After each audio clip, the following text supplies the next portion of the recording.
Good morning, Seaside. I invite everyone in the family room to please come in. We're going to get started. I'm Rebecca Venkatraman, ministerial student, practitioner, and the head of congregant care here at Seaside. And this morning we have a brand new practitioner holding the light for us. It's her very first morning, and I ask you to give her a warm welcome, Audra Nicole. Welcome, welcome. Okay, so I hope everybody got a copy of Inside Seaside on the way in, because we have a busy week, guys. Today at 12:30, we have Basic Beliefs in Emerson. We have the Divine Connection group meeting in the garden right after service. The choir is in the Rose Room. And we started this morning something called the Care to Share program for Halloween costumes, for kids whose families don't have the ability to buy them a Halloween costume. So we ask you to either donate or bring in a gently used one and leave it in the back of the family room. And we already have some, so you'll see where they go. Okay, on Tuesday night, we have a brand new class starting with our master practitioner, Jenny Mills. It's Essential Earnest. Jenny is just the most fabulous teacher. You will learn so much. I really encourage you to attend this class. On Thursday night, we have two classes going on. The 6 Pillars of Self-Esteem with Dr. Kathy Hearn, who is, just the high priestess of Science of Mind. So she's just amazing. And then we also have Kabbalah Sound Meditation with Jessica Franklin. Wow. And that's in the Rose Room. On Friday night, we have a wedding reception in the garden for Catherine Medcalf. And on Saturday, we have 2 opportunities for class. At 9 o'clock, Kim Jera is going to be teaching Spiritual Mind Treatment Workshop right here in the sanctuary, and it's a chance for you to get some more tips on writing your prayers. And then at 1:30, we have What You Need to Know About Podcasts, and that's by John Benetton, and it's right here in the sanctuary. And are you ready? Saturday night, the Seaside Sisters are hosting a really special event of mantra, music, meditation, and inspiration. And it's Carl Anthony and Peggy Lebo right here, Saturday night. Okay, now I'd like to invite Kat up. She's going to talk to us about our new program on Wednesday nights called Power Up.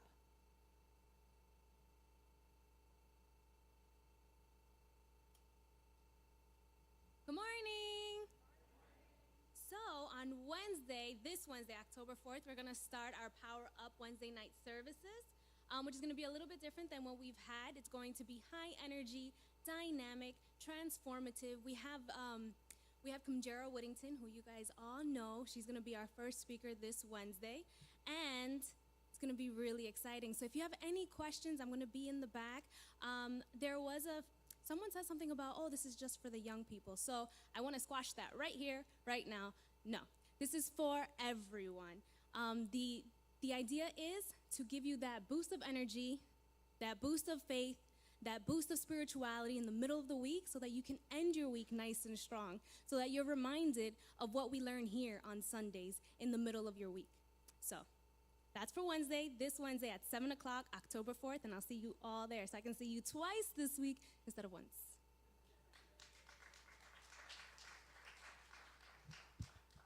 Thanks, Kat.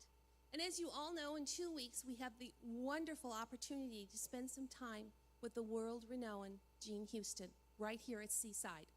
And right now, Marv would like to play a clip for you.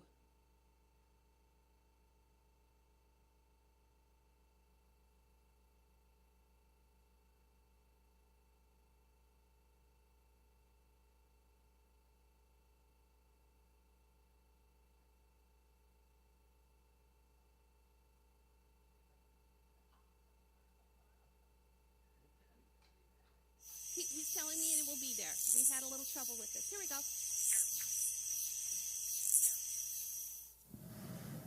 It's a long time. It's 30 years, something like that. And we keep meeting over and over again in conferences, because we're often in conferences of spirituality and psychology and science.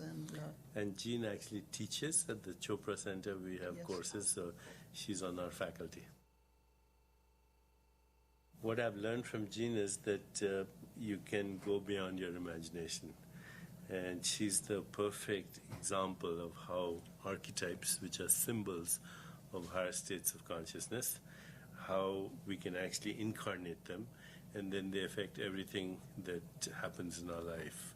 Our perception, our thinking, our cognitive processes, our personal relationships, our social interactions, our interaction with the environment, our health, our success, everything gets to be an expression of this higher consciousness, which is represented symbolically in these great characters that she talks about in The Wizard of Oz, for example.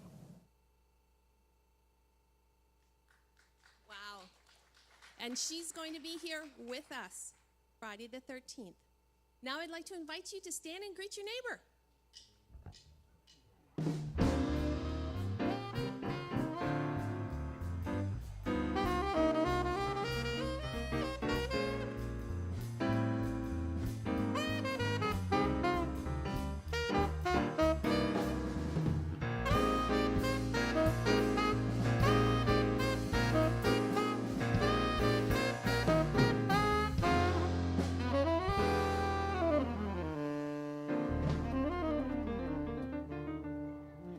Good morning, everybody.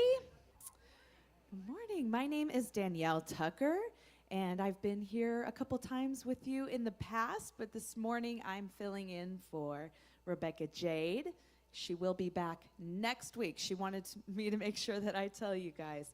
So I'm going to count the band in, and we will all sing together. 1, 2, 3.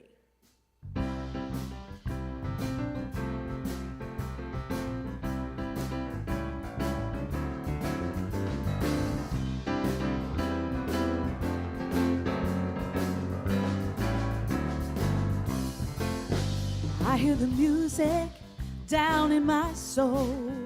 I hear the music down in my soul. I hear the music down in my soul. And the whole wide world is my home. I got a new day down in my soul. I got a new day down in my soul. I got a new day down in my soul. And the whole wide world is my home.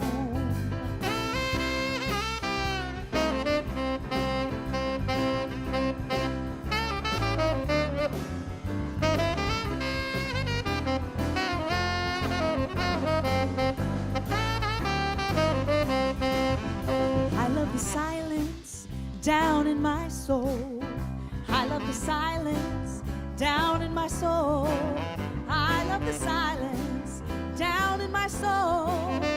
And the whole wide world is my home. I feel the power down in my soul. I feel the power down in my soul. I feel the power down in my soul. And the whole wide world is my home. And the whole wide world is my home.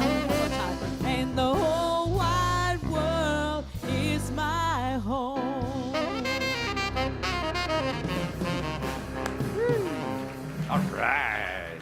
That is Danielle Tucker. Oh, my goodness. Thank you, Danielle, for stepping in. Heard you were out late last night. Yeah, we don't talk about that, right?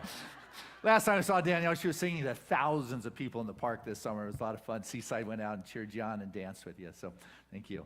Hey, good morning, Seaside. Woo, what a joy it is to be with you. First day of October. Can you believe that? It is amazing. It's like, whew, man, it's like less than 3 months to Christmas or something. So, wow, that's fun. We got a little time. We got the holidays between there. And holidays, got fall. Anyway, hey, it's a joy every Sunday morning. Time dissolves, it evaporates, space, we become one, we merge in consciousness, we journey in dimensions of possibilities, and we begin to be that place where the divine downloads in relevant kinds of ways. It is exciting to come together in this unified field where there is this synchronized vibration, this coherence of invitation for the divine to reveal itself in a conscious way, and I just love that about Sundays. So thank you for creating that space for us to play. Anyway, know that Seaside continues to be a welcoming community. We care wherever you may be on your spiritual path. Know that you are welcome here. It is a place without judgment. It is a family community. It is a place where we just love one another. And to take us to that deeper place in the heart and the soul is a wonderful practitioner this morning, and that is Denise Harmon.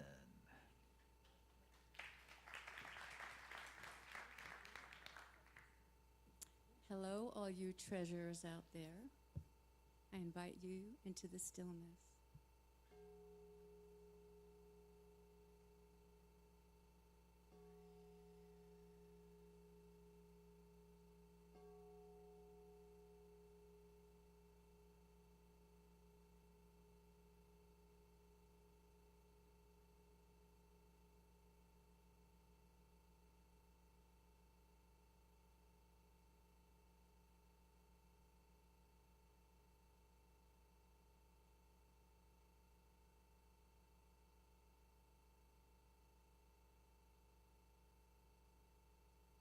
I go into that appreciation first for the beautiful gongs that I hear, getting our new gong back, and knowing that vibration and frequency reminds me of the resilience of what God is. Knowing that God is that resilience, that endurance, God is fortitude and moving forward. God is that continuum of transformation and upliftment and empowerment of humanity. God is that go-gettedness, that kneeling down of the NFL. God is that transformation and knowingness and trust and allowing. And I bathe in that, knowing that oneness, knowing that I am one with that ultimate energy, with that ultimate Godness right here and right now. It permeates within me from the inside out, all around through and as me right here, right now. And as I know this for myself, I know this for Sacred Seaside. And I appreciate ultimately the gift of Seaside, the gift of coming here to this place to be reminded, to be encouraged, to be nourished. And as that nourishment for myself and as myself, I know this for each one here, for each treasure here, for each essence here, right here now, and all that are listening via live streaming. Knowing that this space, this sacred space, opens and radiates and illuminates from the inside out. And I know that Reverend Christian glows in this essence, in this culmination, in this continuum of transformation for humanity. And I know that each one here is touched in a special way. Each one here is encouraged in a special way to reach out, to move forward, to move through to the other side, to empower, to grace ourselves, to love ourselves unconditionally.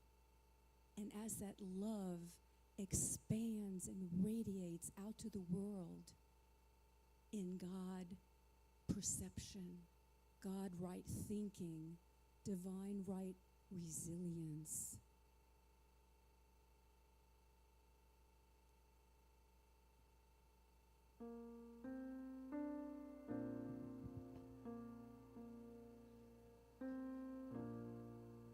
Be still and know that I am God. Be still and know that I am. Be still and know that I am God. Be still and know. Be still and know that you are God. Be still and know that you are. Be still and know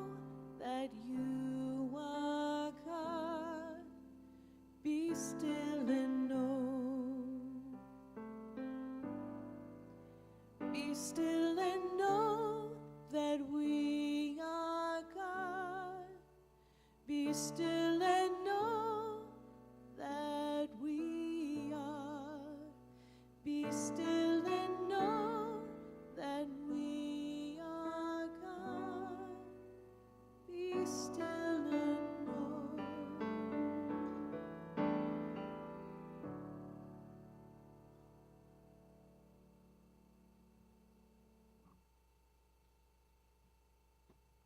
Denise, thank you so much for that beautiful invocation into the sacred space and the call to worship. Oh my goodness, that was just beautiful. Thank you, thank you.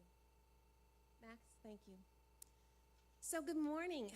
I'm Rebecca Venkatraman, and I would like to welcome all of you who are new this morning. I see so many new faces, and I'm so grateful that you have decided to spend your Sunday morning with us. We're so happy you're here. We have a gift package for you by the back door, and in that are some coupons, a Science of Mind CD explaining our teachings, and some discounts in the bookstore, and coffee and muffins and good and more good. We're really glad you're here. Please find someone with a green stole and have a conversation with us before you leave this morning. We'd love to get to know you. So this morning, we are talking about the cosmic garden. Imagination and expansion. So of course my mind goes to The Wizard of Oz. And last year at the time of our prosperity program, we read The Wizard of Us by Jean Houston. So I'd like to read a bit from that book. We learn that all stories ever told by oral tradition, in books and television, certainly in movies, have the same element. And that is to move the story forward to a satisfying ending and make it engaging with a tale that rings true to our hearts. The hero's journey begins with the grand call to adventure, summons and beckons us to leave the old concepts and journey forth into a new way of being. In most cases, the hero is reluctant because they have their normal life and everything is going great. And all of a sudden, things are shifting and changing. There's a lot of radical change going on and throwing things out of balance. In The Wizard of Oz, Dorothy is called to a larger life beyond her outmoded situation. You may have already felt this call in your own life. Now that you've experienced it with all its triumphs and disasters and shadows and glory, you may find yourself a different being. And now you're waiting for a different kind of call. A call perhaps from the earth herself and her people. The hounds of heaven barking at your heels, calling you to make a difference in this world. Or perhaps it's a call from Reverend Christian Sorensen, asking you to step into the cosmic garden with him.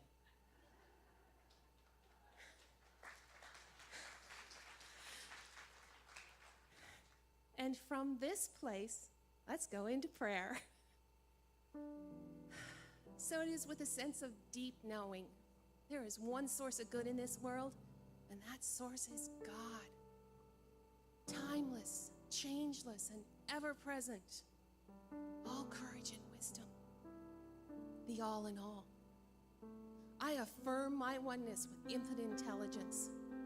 Spirit moves through me, as me, for I am the voice of truth. There is one life. That life is God's life. That life is my life now. And what I know for me, I know for every person within the sound of my voice. Each is perfect, whole, and complete, awaiting the map to lead them forward to the next steps on their path, knowing greater divinity awaits, an expanded life filled with joy, love, laughter, and happiness. And this morning we know that Reverend Christian will direct us in the right footsteps on the right path in the cosmic garden. And it is with great gratitude for this guidance, this love, and this opportunity to share this sacred journey that I release my word into the law of mind, knowing it is already done. And so it is.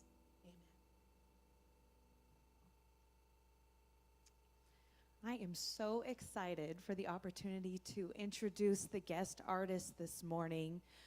After the service, you will all have a chance to meet her in the back. She would love to meet you. She's brought CDs with her, and more importantly, she wants to give everyone a free hug today. There are so many great things to say about her. Just a few of them. She's the assistant director of the Agape Choir for 13 years now. Singer, songwriter, filmmaker, coach, lover of love, and she is traveling all over to spread joy and through the arts and prayer. She has sung with greats such as Stevie Wonder on The Voice. She sang for the Dalai Lama's birthday. Please help me welcome Marianne Lewis.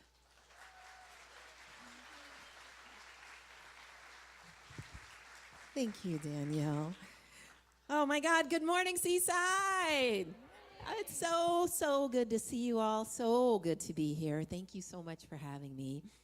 You know, I received a text from a friend of mine who sends out different memes and things, and there was a quote that said, "There is nothing in this world too great that the power of love cannot heal."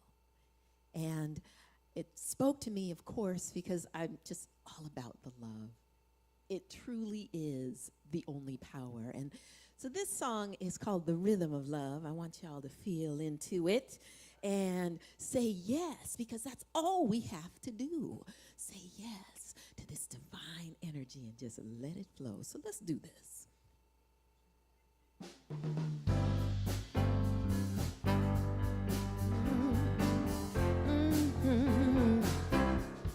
I say yes to the joy that it's given me. I say yes to a peace-filled eternity. I say yes to the blessed abundance in my world. I say yes to a life everlasting and to the power that it's given to me. I say yes, yes, yes to the rhythm of love. Oh, I say yes to the faith that is lifting me. I say yes to my soul as it speaks to me. I say yes to the grace in my heart. Share it with you. Gonna share it with you. There's a warmth and an ecstasy around us, and the truth that truly sets you free. Yeah. I say yes, yes, yes to the rhythm of love. Oh yeah. The rhythm of love is a sweet melody, sung when walking through the valley or the highest peak. When you remember the good here for you, and that it's pouring through, and all we got to do is say yes to the light that is guiding me. I say yes to the life filled with harmony. I say yes to letting all that I need flow to me. Yeah, yeah. I give thanks for the spirit of creation that is delighting and loving me. I say yes, yes, yes to the rhythm of love. Oh yeah, yeah. The rhythm of love is a sweet melody, sung by all the living creatures and through you and me. When you remember the good here for you, and that it's pouring through, and all you got to do is just say yes to the light that is guiding me. Just say yes to a life filled with harmony. I say yes to letting all that I need flow to me. Come on, flow. I give thanks for the spirit of creation. That is the truth that truly sets me free. I say yes, yes, yes. I say yes, yes, yes. I say yes, yes, yes. to the rhythm of love, the rhythm of love, the rhythm of love. Yes, I say yes, the rhythm of love. I say yes to joy, yes to peace, say yes to your freedom, yes to abundance, yes to grace, yes to life. Embrace your life, the rhythm of love, the rhythm of love. Yes, I say yes, the rhythm of love. I say yes, the rhythm of love. Yes, I say yes. Oh, don't you know? Oh, yes, say yes.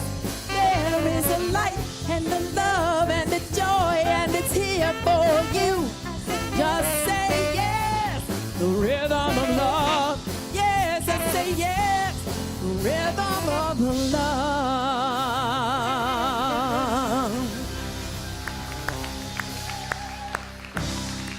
Yes! Woo! Yes to Marianne Lewis. Woo! I like that. Yes to that rhythm of love. That is a wonderful one. Thank you. Woo!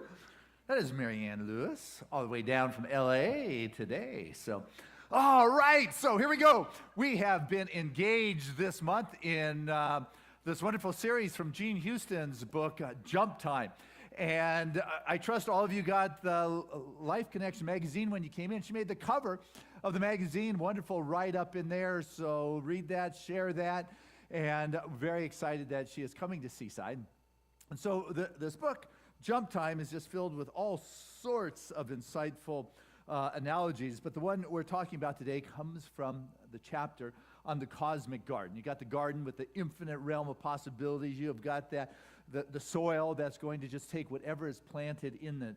And so what are you planting in there? And what are you uprooting, getting rid of? And I can get into all sorts of analogies, but I'm not, because she's about ready to tell you. First paragraph, she says, something strange and wonderful is sprouting these days in the garden of spirit.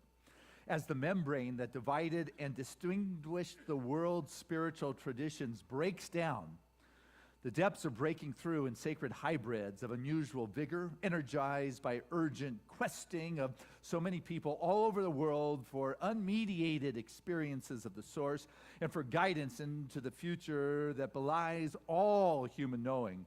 Unmediated. Everybody wants that direct experience of source, right?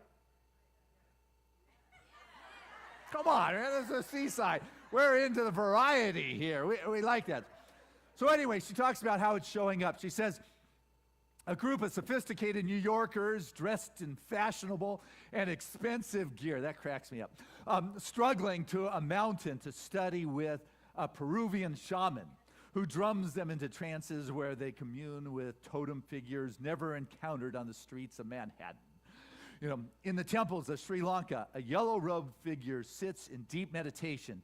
The shaved head is expected, but then the adaptive eyes open, and they are Western, and they are blue, and they belong to a woman journalist from Daytona who's become a Buddhist nun.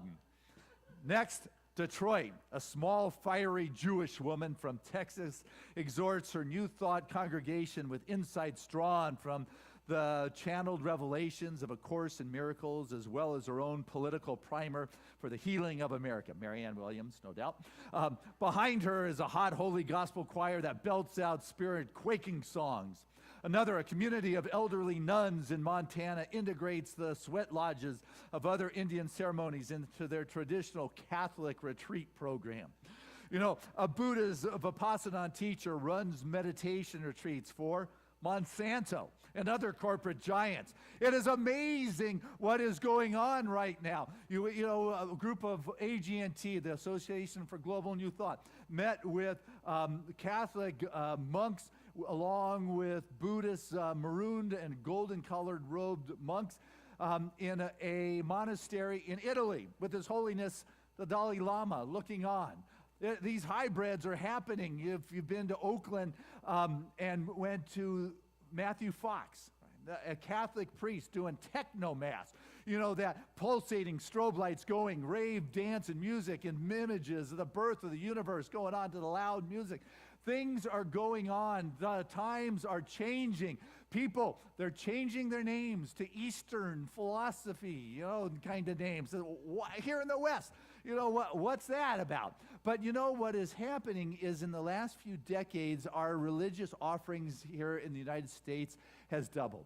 People take on these new names. They sit satsang with their guru here at Seaside, if you would. People are becoming Sufis, Taoists, neo-paganists.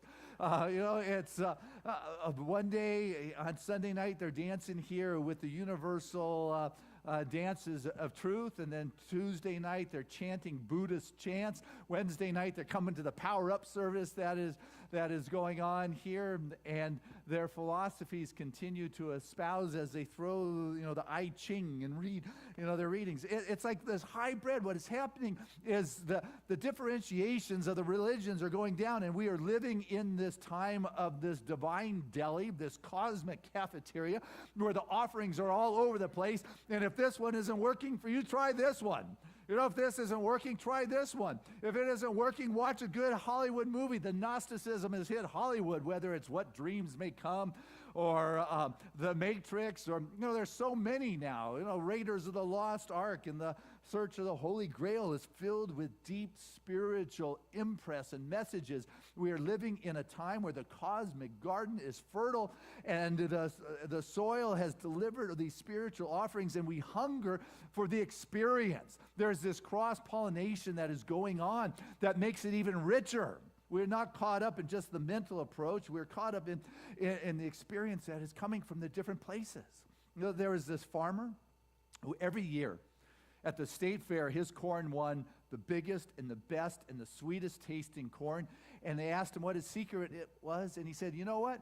After the fair, I take my best seeds and I share them with all my neighbors. And they say, that's pretty counterproductive, isn't it? Giving away your best. He said, but you don't get it.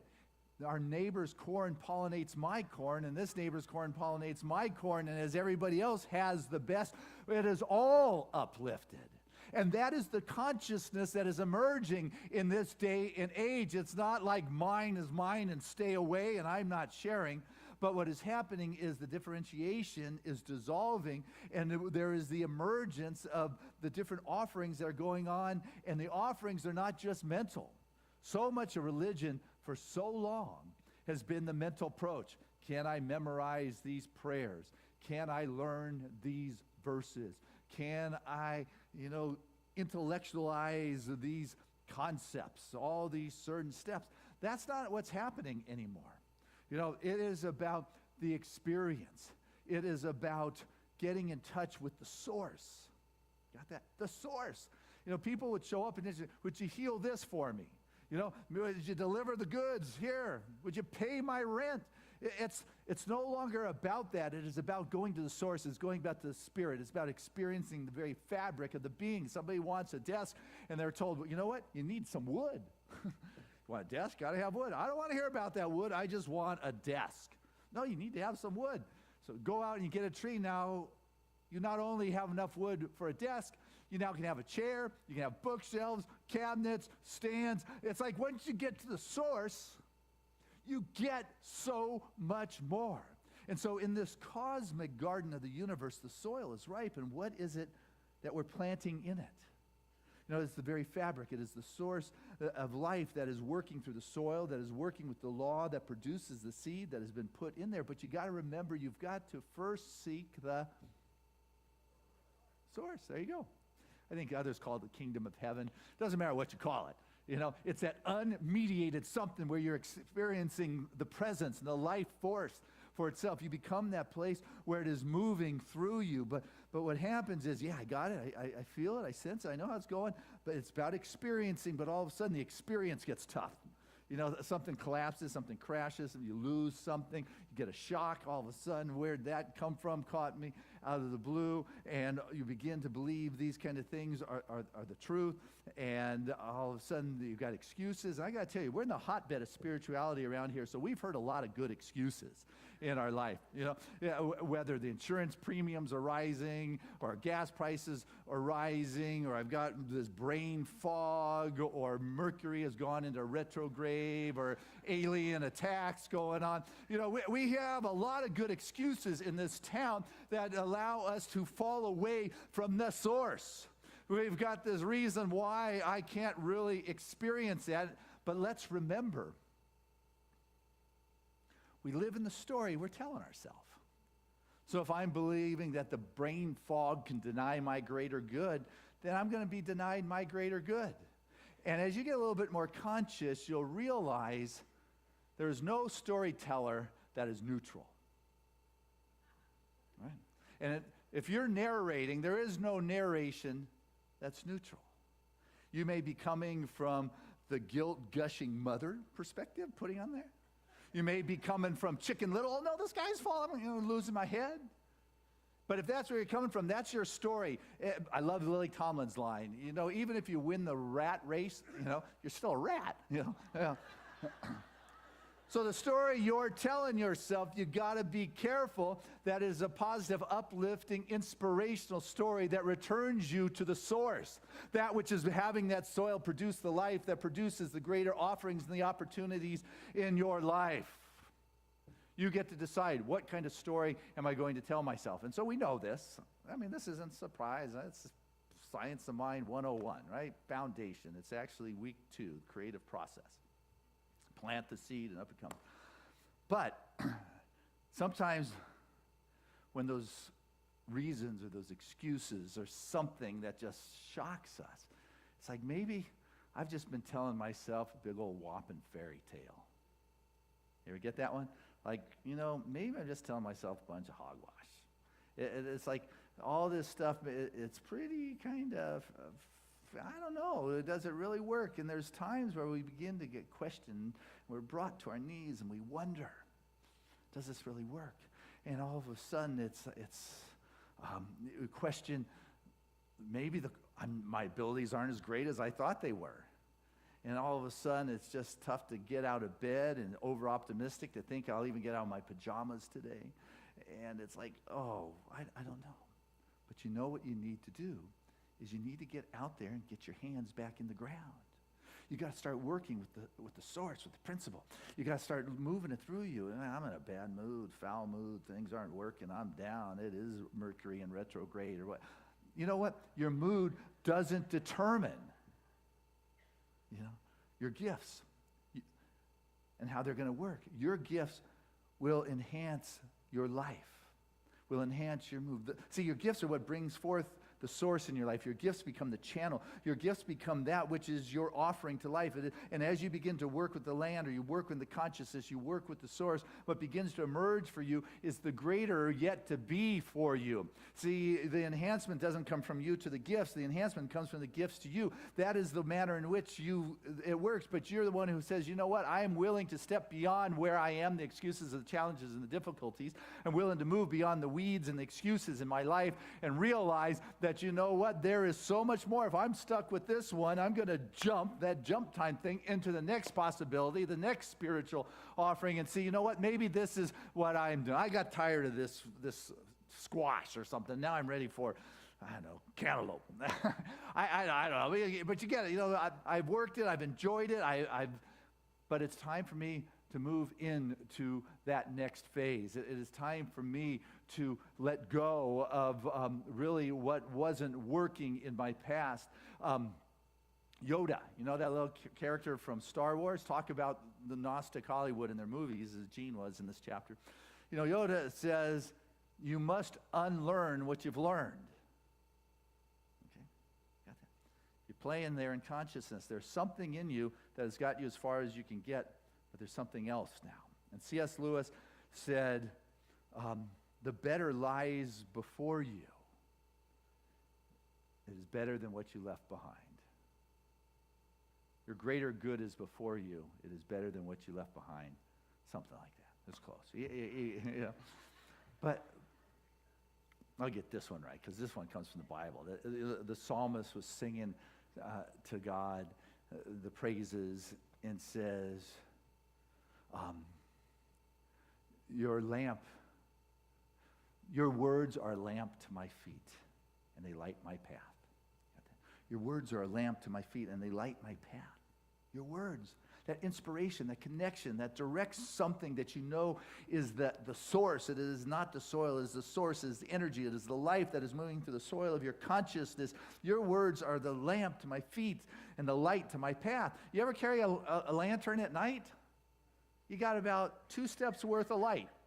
Like boom, boom. And you get to the edge, what happens is you got a couple more feet. Boom, boom. You don't like have a big whole yard lit up, but there's people who are not going to take those steps until they know how it's going to turn out, right? You know anybody like that? I need to know how my dream's going to unfold before I go for it. They're looking for a floodlight. They're not looking for a lantern that shows. But as you're willing to take the next step, you begin to see what the next step in your dream will lead to a greater dream, which will lead to a greater dream. But you got to be willing to get out there and work it. You got to be willing to get out into the soil. You got to be willing to get out there into life and allow that source, or that entelechy, as Gene Houston talks about, that dharma, that intelligence that is inside of you that wants to birth itself. And your dream will take you here, which will show you how to get to here, which will show you how to get to here. But you got to have the faith. You got to realize you're in this divine deli that has infinite possibilities, but you got to take something or you're going to starve. And you'll either like it or you won't like it. But you may not know how it's going to turn out, but you're willing to do something about it, even if you don't know how it's all going to unfold. Like Callie, my goodness, Callie and your sisters, this Saturday night, they're putting on an event here at 6:30 that is just gathering people to raise the consciousness for our planet. Choosing to say, you know what, there is some extreme weather that's been going on in our world, if anybody's paying attention, called floods, hurricanes, tornadoes, heat waves, fires, a little bit more fires, a lot more fires, earthquakes shaking. And let's just get together in consciousness and pray for our planet Earth. It's not going to do any harm, is it? It's going to get together. We're not here to raise money. We're here to raise consciousness. It doesn't cost anything to come in here. And she invited a couple of her friends, Peggy Lebo, Carl Anthony, Tara, who's going to do some ritual. And they're going to sing and do mantras and do ritual and pray together just to help set a stronger vibration and frequency. Is it going to transform the world? I don't know, but it's about taking the next step that is possible. We are living in this cosmic garden. What are you going to choose to participate, to taste, and to do? Or are you going to sit back and say, oh, that's not going to satisfy me totally?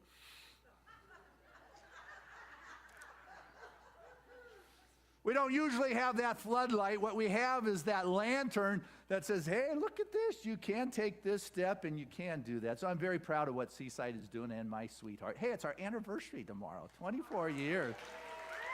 Woo.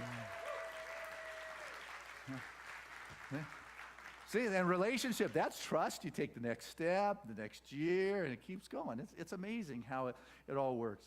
But you've got to be receptive to what's being offered, to what's being sown, the dream that's merging through you, a willingness to go for it. The well-told parable of Jesus is about the seeds that were sown. You know that one? The one where the sower sowed the seeds and some fell by the wayside, which basically means, and then it says the birds came and ate them, which means, you know what? It's like those seeds or those dreams or the vision that spirit or life drops on you. There's just no room for them. They just fall by the wayside and they're gone. The birds eat them, whatever, they're gone. And then some seeds were thrown and they fell on rocky soil. And it says that they sprouted right away, but the sun came and scorched them because they hadn't taken root. And so, right away they pop up like, yeah, good idea. Let's do that. Let's transform the world. Count me in. We're going to take on this charge. Yeah. But, you haven't really thought of actually what your first step is, let alone, and all of a sudden there's really no roots. There's no depth. And it's kind of gone. And then some of the seeds, they fell among the thorns and the thistles. And so as they began to grow in the ground, so did the thorns and the thistles, and it says it choked them out. I'm not good enough. I'm not capable. The idea is too big. I don't have the resources. I'm not worthy. I didn't go to school long enough. I should have stayed in school, or whatever the story is. All All of a sudden, it begins to just choke out that possibilities. But then it says, some of the seeds fell on good soil, deep, rich soil, and they took root. And they multiplied 100 times, 60 times, 30 times. But because they were able to dig into rich, deep soil, that they were able to feel the source, the life force, that they were nurtured, and they began to grow, and they began to evolve, and they began to emerge. And as that begins to grow and emerge, and you begin to see what that next step is in this cosmic garden of infinite possibilities, in this cosmic cafeteria of the unlimited, you get to say, I'm going to take this, you know what, this is a weed, I'm going to get rid of that one. Oh, that one's no good. How do you get rid of the weeds? I'll tell you, one of the biggest ways is through forgiveness. You know, and forgiveness is no longer turning your back to the future. You know, it's like, because if you're caught up in unforgiveness, you're not free to see that next step that's in that lantern shade. You don't see where to go. You know, forgiveness, you practice forgiveness, it doesn't all of a sudden bestow upon you sainthood either. You know, but what it does bestow upon you is freedom. You know, Yom Kippur wrapped up last evening. You know, it went for 25 hours from the day before at sunset. Actually, it was the end of the Holy Week. And it was about going to God and just saying, God, help me. You know, I'm ready to be atoned. I'm ready to forgive. I'm ready to surrender. I've done what I could. I did the best I could. Maybe I didn't do the best I could, but you know what? I need to really wrap this up by sunset tomorrow night so we can close the book on this and know that I'm okay. You know, because I'm really, I wouldn't have done wrong if I knew better, but I didn't. And you know, we got this cosmic garden, and my plate is filled with these weeds or this junk or this stuff, kale, you know, whatever it is I don't want to eat, you know. I just need some room for the good stuff. And I realize that I am full with this, and I'm ready to just let it go. Help me. You know, I'm just ready to move fresh from here forward in my life. And that's part of what forgiveness does. You know, in the 20th proverb, it said, that there is no one on earth who has such a righteous heart that they've never made a mistake. So forgive the sin or the evil, whatever words they use like that. In other words, just forgive that blunder and get a new heart, get a new spirit. You know, how do you do that? You've got to let it go. You got to look at it, let go, and say, I'm done with this. You got to uproot the weeds that are choking out the good thoughts and the good things, because I'm dealing with this cosmic garden that has infinite wisdom on how to grow and how to produce. But you know what? I've got to be able to move with this, because what's coming in my world's not working for me anymore in this particular, whatever that setting or situation is. And I got to tell you, what's coming back to you is not punishment or reward from God. Punishment and reward has nothing to do with God. Let me just get that cleared up. So anybody who's stuck in that old paradigm, that's when you can, you know, we're dealing with, if you would, cause and effect. What you're putting out there is what you're getting back.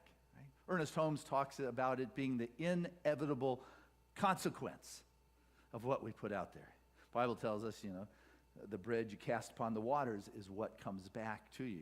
Cast in good comes back. Cast in guilt, fear, anger, comes back. That's the way. It has nothing to do with God. This is the way in the world in which we work. And so let us get off that realization and recognize that if I want to change the story in my life, and that's one of the things that Gene Houston talks about in this chapter, is changing the story.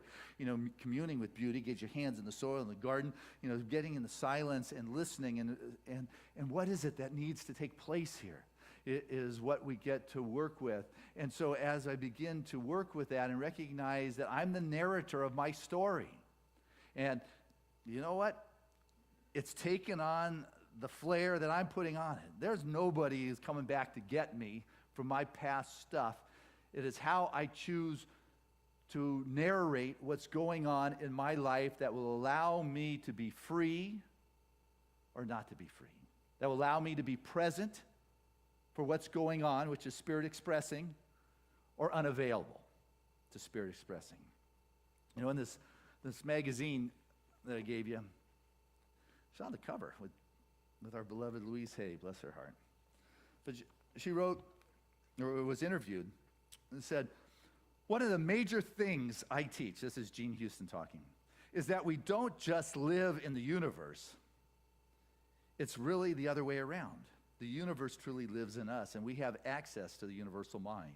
And as we begin to access it, it begins to come forward with all the manner of potentials and alternatives and creative ways of doing things and being, new ways of sensing. So from quantum mechanics, we've learned that the past, present, and future are all actually simultaneous.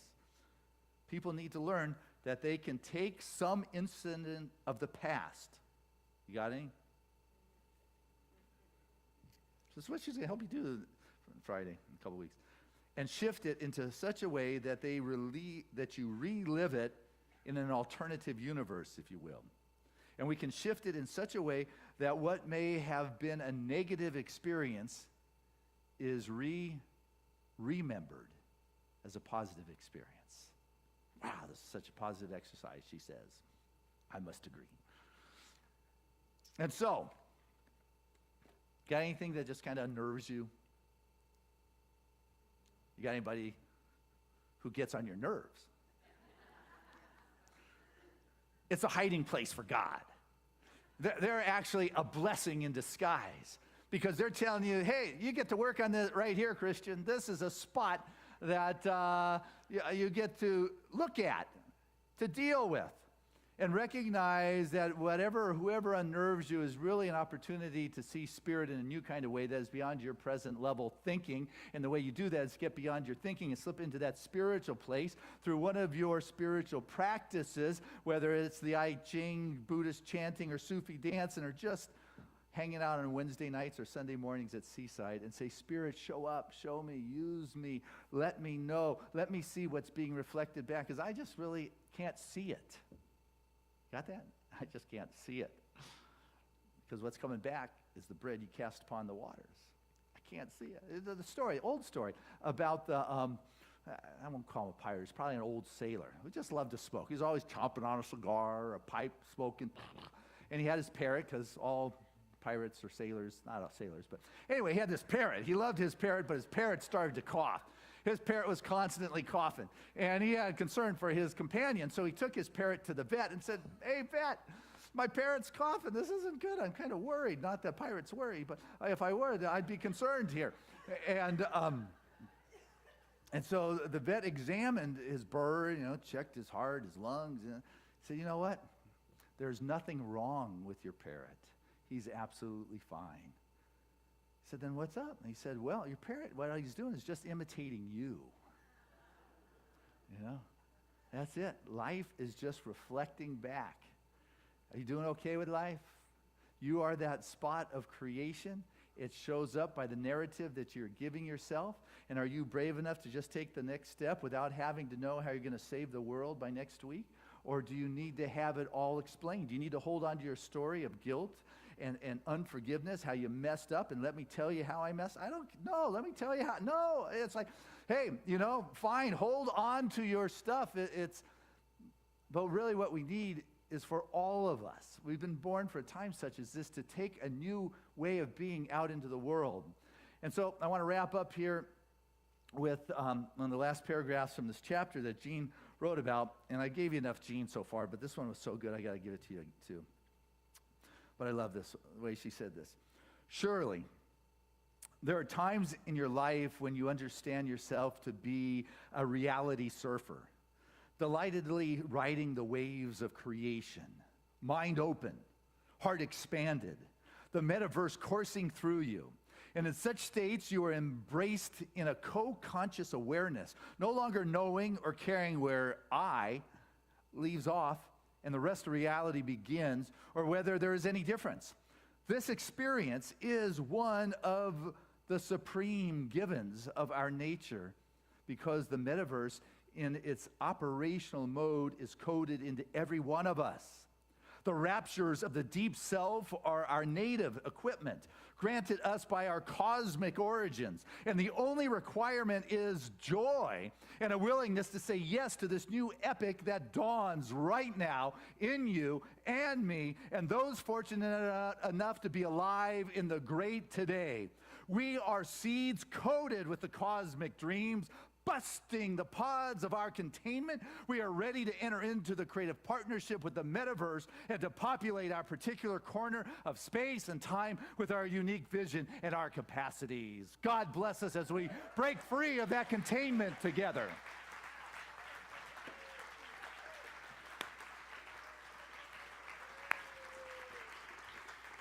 Hey, let's keep it going as we bring Marianne Lewis back to the stage right here.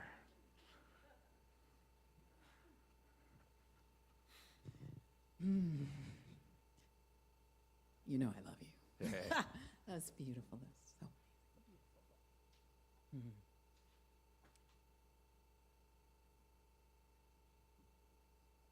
So we just get to continue the dance in the glory that is everywhere.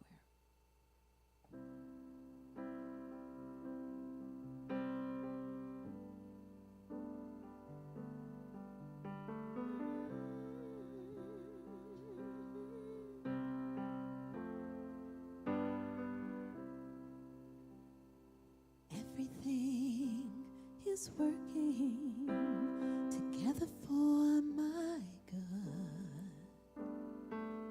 Everything is working together for my good. Everything is coming together constantly to reveal the Spirit for my eyes to see the glory, the glory, the glory of God, the glory.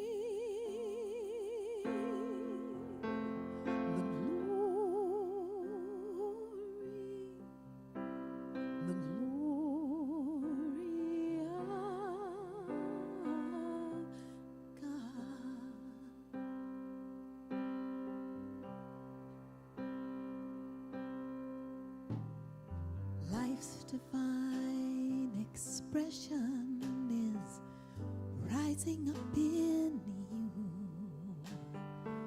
See your precious vision that calls and answers to. Feel that life is flowing together constantly to unveil the Spirit for our eyes to see the glory. Can you see the glory? It's everywhere. Oh, the sweet glory of God. Embrace the glory. There's an ever-present glory. The glory of God. All of life is moving, supporting our best dreams. Gentle inspiration for sharing a love supreme. All of life is dancing with grace and dignity to display the presence for this world to see. Oh, just feel the glory. It's in your soul. Oh, the radiant glory of God. Open up to your glory, a brilliant glory. Yeah.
This is Marianne Lewis. Oh my, the glory is moving through you. That is beautiful. Thank you. Wow. Well, that's an experience. That's what we're talking about. You know, not this mental stuff, but the experience and that presence and the music and the wonder. And so this is the time of our service where we have the opportunity to unite together in the givingness and the sharing of our love and our support. And as we give, it comes back. But that's not why we give. Rather, it's an expression of who we are. It's an extension of our consciousness. We become that activity, that abundant activity and flow of the divine. And so as you cast the bread upon the waters, that is what comes back to you. It's not spirit sitting up there in judgment. You're good, you get more, you don't. No, it is a reflection. It is a demonstration. It is dependable. It is up to you is the way it comes down to. So I invite you to listen to your heart and say yes to the stirring that is there. And no, you can't outgive spirit. So with that, I want to invite our ushers to come forward this time. Say thank you to that wonderful crew. Thank you to those who mail in your contributions when you can't be here on a Sunday. It's greatly appreciated, as well as those that remember us with the auto tithe, that regular systematic support from your world into Seasides.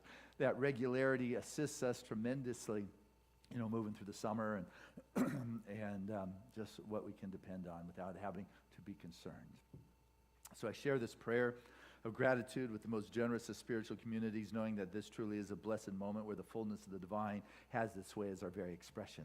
So getting our limited thinking out of the way and just becoming that clear conduit for that inexhaustible flow to flow through our life, we become that activity that Spirit is having. We tap into that infinite reservoir and we live with a deep sense of trust and security and peace, knowing that the divine manifests its expression as our very life in those areas that are relevant for Spirit to manifest or transform or expresses in all those particular ways of our life, because it is in and through all things. And so the more we begin to participate with that Spirit, we ride that co-creative wave into reality, into form. So thank you, Father, Mother, God, for this opportunity to recognize that that infinite source is the very source of our being. And so it is. Amen. And together, let us say this affirmation of abundance, which is, Spirit continues to bless my world. Gratefully, I live as the giving expression of Spirit, opening the floodgates of the affluent flow of greater good as my life now.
Those are your guys from Seaside. Nice job.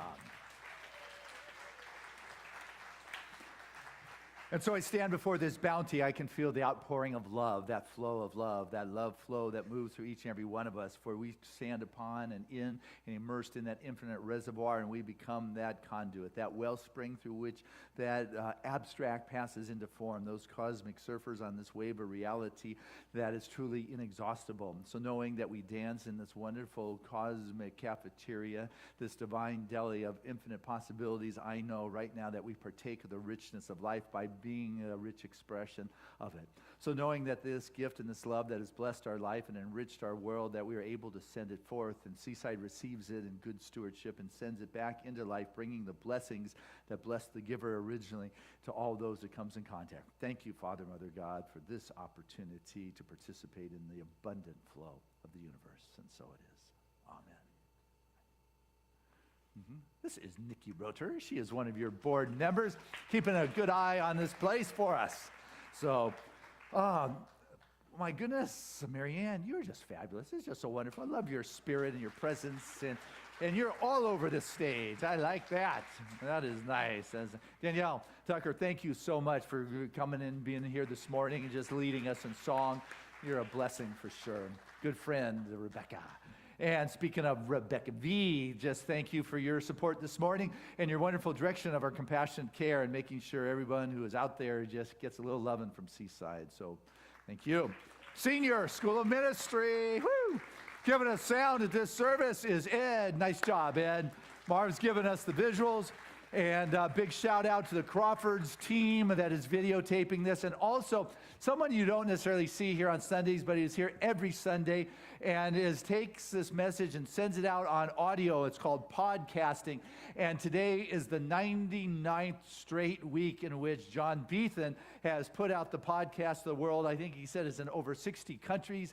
And so that consistency is profound and it is big. And people want to say, how you do it, how you do it. Well, next Saturday, his class is coming up. I know that people have signed up for it. Actually, Saturday is a big day here. In the morning, you have Kim Jera, who is doing the treatment workshop in the morning. That's open to you. Sign up for that if you'd like. You got John Beethan doing an afternoon workshop. You heard what Callie's doing in the evening. So there's a lot going on here on Saturday. Today, Sunday, when I'm done carrying on, you can go to the basic beliefs class. You can, let's see, there's something else that was going on today. That choir, that was it. Choir's going on. Volunteer group for Gene Houston. Tuesday night, classes are going on. Big class week. Take a look. Thursday night, you have sound with the Kabbalah and Jesse who's doing that. Tuesday night, you got Jenny starting off with her class on the essential earnest. There is a lot that is taking place at Seaside. Partake. It is all here being offered to you. So, but I'll tell you what I want to do right now is I see Linda Watson. You have been participating with Jean for a decade and a half, flying to her home every month for the mystery school, and the newest practitioner to join the Corps here at Seaside. You want to come up and just share a little bit of your experience with Jean. And welcome to Seaside. Thank you. Teach and Prac 2 for the movement, right here. Dr. Christian, he's the best, right? Wow. I've known Dr. Christian for so long, and he just continues to inspire the hearts and minds of so many people across the world. So I just want to, on behalf of all of us, thank you. Absolutely. So in the first service, I sort of just went off on my excitement about Jean. This time I made bullet points, but drag me off when you need to. So, like last service. I was so excited to hear that Jean Houston was here. When I was here in July supporting the ministerial panels, I said that to Christian, and I said, you must be sold out already. He goes, a lot of people don't know who Jean Houston is. And I'm going to tell you that's because she flies under the radar. But all the people who you have heard about, like Deepak Chopra and Marianne Williamson and Barbara Marx Hubbard, they all go and study with Jean. They all go to consult with Jean. So I want you to have a direct experience with her because she does not come off her hilltop double dome, geodesic dome that Buckminster Fuller built in Ashland, Oregon very often anymore, since she found virtual teaching and can reach thousands of people online sitting in her beautiful home in her vineyard up there. I attended her 80th birthday party in Ashland, Oregon a couple months ago, and she is cutting down on her traveling, but she is as fired up about bringing transformation to the world as she ever was. So I've been studying with Jean for 15 years. You know, when somebody comes into your experience and you're in an audience of 3,000 people and she's talking to you? That was my experience, and I guarantee you that will be your experience as well. I see some people shaking their heads. So let me see if I can get through this. I would never be the person I am today if it was not for Jean Houston, and I assure you, when you come to this weekend, you will be an expanded version of yourself. Does anybody not want to be that? More of who you are. Buckminster Fuller called her mind a national treasure. This woman has worked with Linus Pauling, presidents of the United States, United Nations, Joseph Campbell. So this is a really rare opportunity, and you don't even have to fly up or anywhere to see her. She's right here. Her accomplishments and her achievements, you can read about those. 30 books, author, worked in 40 countries. Margaret Mead's protege. Margaret Mead had her cultural anthropology work. She asked Jean to personally continue her work after Margaret Mead passed away. United Nations. But on a personal level, I want to tell you about Jean. Jean's heart and her humanity is unsurpassed. She could very well be full of herself, considering her accolades and her accomplishments, but she cares as much about you and I and every person that she meets as she has any president of the United States or first lady that she's worked with. And so I want you to have that experience. Jean wants more for us than we want for ourselves. And I feel that every time I'm with her. And she has a special connection with Science of Mind. And with Ernest Holmes. In fact, she was asked to write the foreword of the most recent Science of Mind edition. So you'll find the foreword. So she has a very special connection, and she must have a special connection with Dr. Christian to come off her hilltop and teach. Her humanity and her heart is so deep. She's worked with AIDS patients and Alzheimer's patients and worked in 40 countries all over the world. So I'm telling you, if you think the finances are an issue, I did not have the finances necessarily to fly up to Portland, Oregon every month for 9 months out of the year, from Orange County up there for over 15 years. But you know what? It was the best investment I ever made in my life. And I can say that now. I will guarantee you the same thing.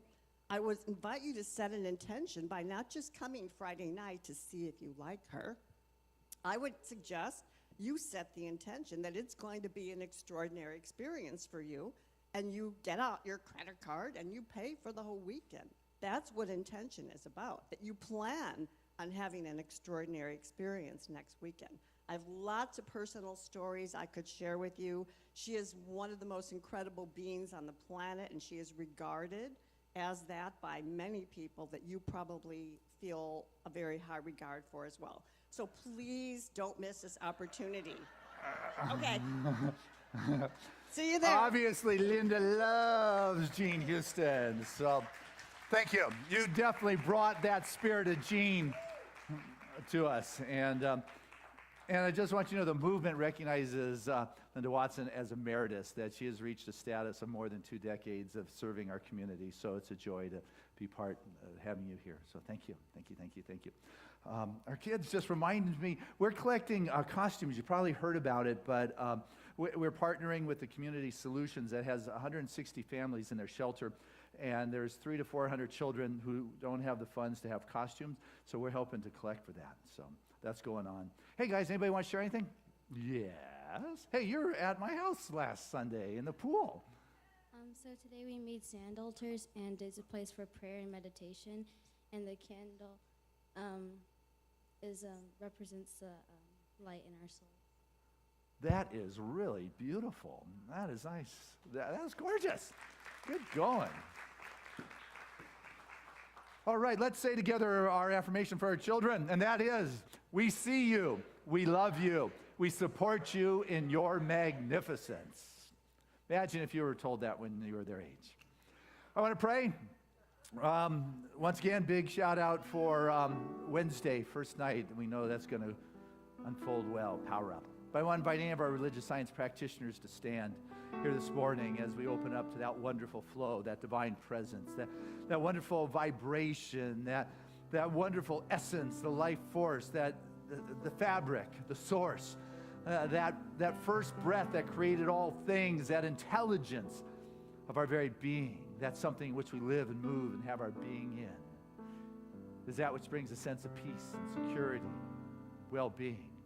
For the presence of God moves in this moment perfectly, enriching, touching, blessing, gracing, doing that which it knows how to do. For His Spirit, all things are possible, and so I stand in this moment of the possible, becoming that place, the divine download from the divine deli, that which nourishes and enriches and just tastes so good to my soul, to be living that as a reality of my being. And anything that has impeded that or has gotten in the way that needs to be surrendered, left behind, or forgiven, do it. You're the narrator of your story. Just because something has come up, you get to define your availability for the hiding place of Spirit to be revealed. To know that Spirit makes all things whole because it already is. So allow yourself to enter into the wholeness of your being, into that rich reservoir of the infinite. And know that healing is the natural unfoldment. It's not something I need to do or tell Spirit what to do. I just make myself available for the emergence of that greater yet to be, and it makes right the physical body. It heals that which needs to be healed. It dissolves that which does not belong. It brings it into perfect balance and flexibility and mobility and the muscular expression of a perfect temple for God to reside in as you. And with that, you walk this world with a sense of joy and fulfillment, creating the wonder, being sourced financially to do that which is in your heart to do, bringing fulfillment and success into that which you are doing, bringing forth that entelechy, that's something inside of you that knows that you are willing to plant it in this divine cosmic garden without having to know its full outcome, but trusting the emergence because it is rooting itself deep in the soil of the divine. So grateful to know the love of being comes forth into relationships. The intimacy is profound. The honesty is deep. The expression of God in co-creation and partnership is truly divine. So thank you for the shift that needs to take place here and now. And I don't need to articulate it. It's not about the mind. We gave that up in the first 5 minutes of this morning's message. It is about being available for that which the mind cannot even grasp. Forgiveness for self or others makes no logical sense. Let go of what was and face the future, the greater good that is waiting for you in this moment. I'm thankful to know that it is the truth that is happening. I'm grateful for every prayer request that has been put forth in our prayer request chest is answered and fulfilling its expression as our very life. And we surround the beloved Van Johnson, who made her transition this week, that she moves on with those wonderful currents of eternality, with the wonderful rhythm and harmony and music of the Spirit. For the blessings of Spirit moves into our home in a way that is recognized for us all. I'm grateful to know the classes that start this week are a success, that they're flourishing, that Gene Houston, our place is packed with people who are filled with appreciation for the living treasure that will be here. So with gratitude for the words I've shared, that are the truth, they're manifesting, unfolding, not because it's my will or my saying so, but I'm just sitting here with a sense of appreciation and grace for life, its expression. So I let go to that. I trust that with an unshakable conviction in the divine right action of my life in this moment. And so it is. Amen.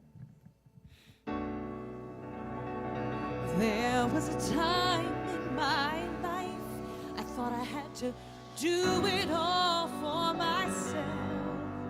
I didn't know the grace of God was sufficient. I didn't know the love of God was at hand. But now I can say that if you are discouraged, struggling just to make it through another day, you've got to let it go.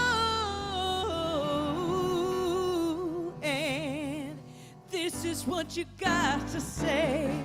I release and I let go. I let the Spirit run my life, and my heart is open wide. Yes, I'm only here for God. No more struggle, no more strife. With my faith, I see the light. I am free in the Spirit. Yes, I'm only here for God. I release and I let go. I let the Spirit run my life, and my heart is open wide. Yes, I'm only here for God. No more struggle, no more strife. With my faith, I see the light. I am free in the Spirit. Yes, I'm only here to God. Come on, sing it out.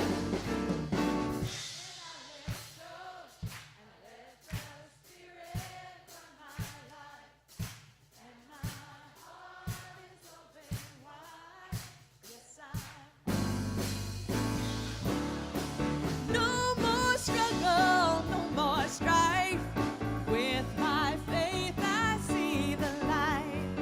I am free in the Spirit. Yes, I'm only for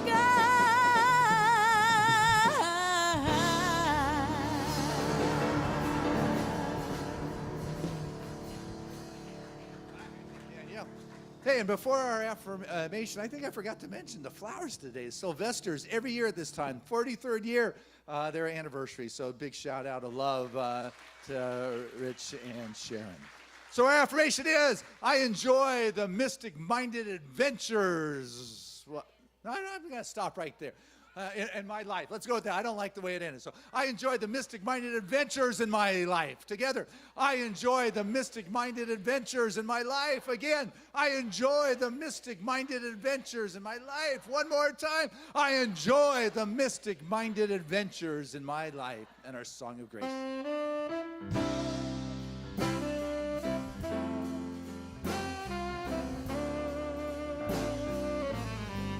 I'm living in love. I'm living in peace. I'm living my life for what I believe. Through joys and through fears, in this world I walk. God's grace shines on me, and it shines on us all. We are living in grace.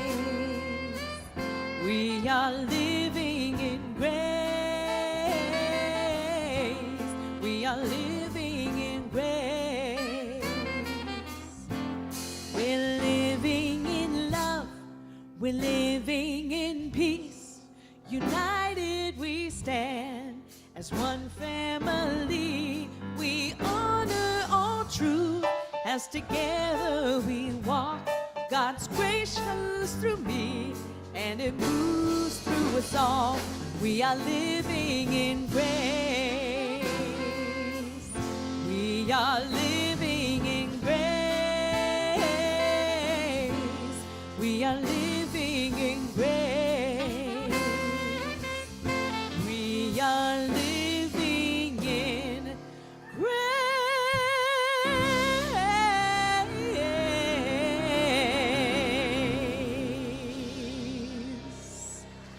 Have a great week, everyone.